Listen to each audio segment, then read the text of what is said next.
Assalamu alaikum student, how are you? Hope you're all good. Today we are going to proceed chapter 4 A Wise Boy. इसमें पढ़ चुके थे कितनी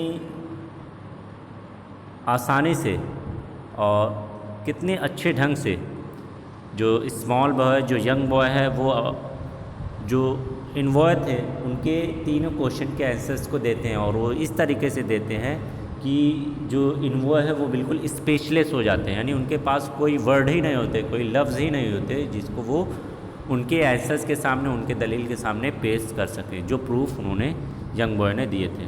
देखते हैं थर्ड क्वेश्चन के आंसर्स देने के बाद क्या होता है।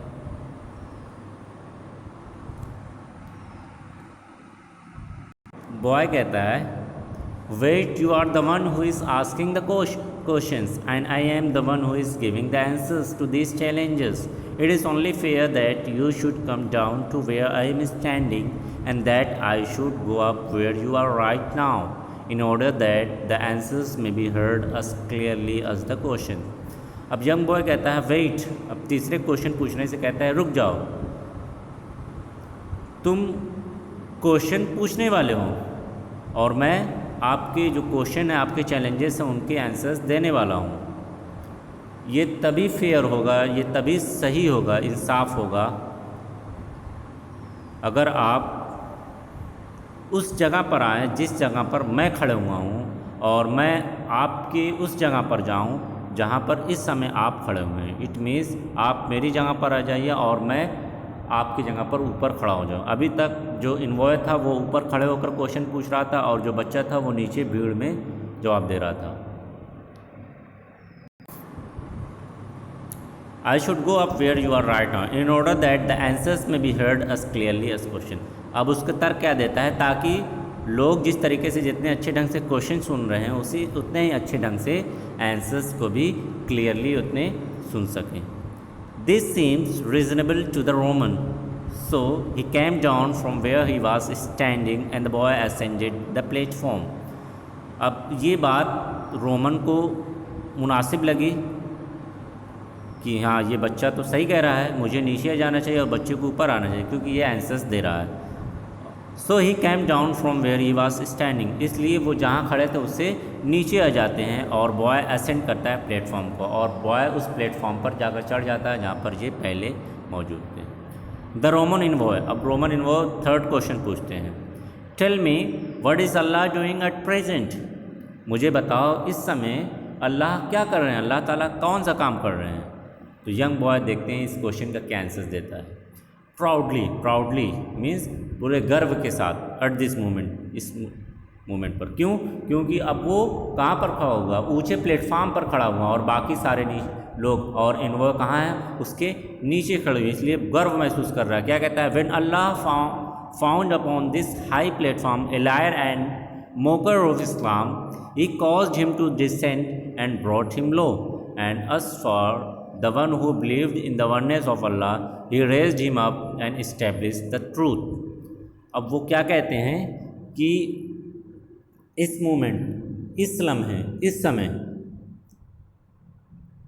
जब अल्लाह को लगा कि इस ऊंचे प्लेटफॉर्म पर एक लायर मीन्स झूठा, मोकर मीन्स मजाक उड़ाने वाला, जब इस्लाम का एक मजाक उड़ाने वाला और एक झूठा इस ऊंचे प्लेटफॉर्म पर खड़ा हुआ है, तो उसने क्या किया, he caused him to descend and brought him low, तो उसने क्या किया, उसे इस हाई प्लेटफॉर्म से डिसेंड कर दिया, नीचे कर दिया, नीचे उतार दिया और वो नीचे आ गया। And us for the one who believed in the oneness of Allah, और वो इंसान जो अल्लाह के एक पर यकीन रखता है, जो ये मानता है कि अल्लाह एक है, वही सब कुछ करने वाले हैं, ही रेज्ड हिम अप, वो उन्हें क्या करता है, रेज कर देता है, उठा देता है और सच को कायम कर देता है। तो यहाँ पर ये कह रहे हैं कि जो आप नीचे उतरे, ये क्यों उतरे आप, ये केवल इसलिए उतरे क्योंकि आप जो मेरे इस्लाम का मजाक उड़ा रहे थे, आप झूठ पे झूठ बोले जा रहे थे, इसलिए अल्लाह ताला ने आपके साथ ऐसा किया कि आप जो है इस हाई प्लेटफॉर्म से, ऊंचे प्लेटफॉर्म से उतर कर आपको नीचे कर दिया। और मैं जो कि ये यकीन करता था कि अल्लाह एक है, वही सबको पालने वाला है, वही सबको जिलाने वाला है, तो ऐसे में मुझे इस ऊंचे प्लेटफॉर्म पर पहुंचा दिया ताकि मैं ऊंचे प्लेटफॉर्म पर चढ़कर जो ट्रूथ है, जो सच है, सच को कायम कर दूं। क्या सच? कि अल्लाह एक ही है, उसी से सब कुछ होता है, वही सारे चारों तरफ पाया जाता है, वही हर एक चीज़ को बनाने वाला है। नेक्स्ट देखते हैं क्या होता है। The Roman envoy had nothing to say except to leave the place defeated. Defeated means हारा हुआ। अब Roman envoy had nothing to say, उसके पास कोई शब्द ही नहीं बचे थे, कोई लफ्ज़ ही नहीं बचे थे कुछ कहने के लिए। Except to leave the place, केवल क्या कर सकता था? वो उस जगह को छोड़ सकता था। कैसे? हार कर। इट मीन्स वो हार कर उस जगह को छोड़ गया और एक वर्ड तक नहीं बोला। दिस यंग बॉय नौमान बिन साबित grew up to become one of the most famous scholar of Islam. He is famously known as Imam Abu Hanifa रहमतुल्लाह अलैह और इमाम आज़म। इमाम अबू हनीफ़ा रहमतुल्लाह अलैह had met 5 companions of the Prophet। अब इस पैराग्राफ में देखते हैं क्या होता है। अभी तक जो इससे हम यंग बॉय कह रहे थे, वो रियली में कौन था? नौमान बिन साबित थे, जो बड़े होकर grew up to become one of the most famous scholar of Islam, जो बड़े होकर इस्लाम की एक बहुत ही फेमस मशहूर स्कॉलर, विद्वान, इस्लाम के जानकार बनते हैं या तालिब इल्म बनते हैं। He is famously known as imam Abu Hanifa, जिसको हम इमाम अबू हनीफ़ा के नाम से जानते हैं। ये इमाम अबू हनीफ़ा रहमतुल्लाह अलैह के नाम से मशहूर हैं। और इमाम आज़म, या इन्हें इमाम आज़म कहा जाता है, पूरे दुनिया के इमाम कहा जाता है। इमाम अबू हनीफ़ा रहमतुल्लाह अलैह had met 5 companion of the profit.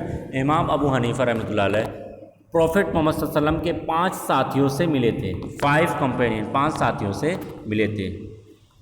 Next page पर आते हैं। अपार्ट फ्रॉम इमाम अबू हनीफ़ा रहमतुल्लाह अलैह, there are 3 great imams and scholars of Islam. Imam Abu Hanifa रहमतुल्लाह अलैह के अलावा 3 और इमाम हैं इस्लाम स्कॉलर्स, 3 और इस्लाम के इमाम हैं। पहले इमाम मालिक रहमतुल्लाह अलैह, दूसरे इमाम शाफ़ी रहमतुल्लाह अलैह और तीसरे इमाम अहमद बिन हम्बल रहमतुल्लाह अलैह, who are followed throughout the world for फ़िक़्ह। इन चारों इमाम को पूरे दुनिया में फ़िक़्ह के लिए फॉलो किया जाता है, माना जाता है। फ़िक़्ह क्या है? Islamic jurisprudence. Islamic jurisprudence means Islamic law के लिए, यानी ये इस्लामिक लॉ है, जो इस्लामिक कानून है उसके जानकार हैं, इनके लिए इन्हें जाना जाता है। It describe the detail of Islamic duties and how to perform them. ये हमें बताते हैं कि जो इस्लामिक ड्यूटीज़ है, जो इस्लामिक फ़राइज़ हैं, उनकी वो क्या कौन कौन से इस्लामिक फ़राइज़ हैं, उनके डिटेल्स के बारे में बताते हैं, और साथ ही उन इस्लामिक ड्यूटीज़ को, इस्लामिक फ़राइज़ को हम किस ढंग से, किस तरीके से हमें अदा करना है, इसके बारे में हमें ये बताते हैं। The school of thoughts of all the 4 इमाम आर करेक्ट। और जो सोच हैं, इन चारों इमाम के सोच के जो स्कूल्स हैं, या ये कह लें जो मदरसे हैं, वो सारे क्या हैं? वो करेक्ट है, सही हैं। यानी हम ये नहीं कह सकते कि या पहले इमाम सही हैं या दूसरे इमाम सही हैं, या ये कह लें इमाम अबू हनीफ़ा रहमतुल्लाह अलैह सही हैं और इमाम मालिक गलत है, ऐसा नहीं है। हमें चारों इमाम को मानना चाहिए, चारों इमाम क्या हैं? करेक्ट हैं। तो ये थी एक स्टोरी एक वाइस बॉय से रिलेटेड। तो ये कंप्लीट हो चुकी है।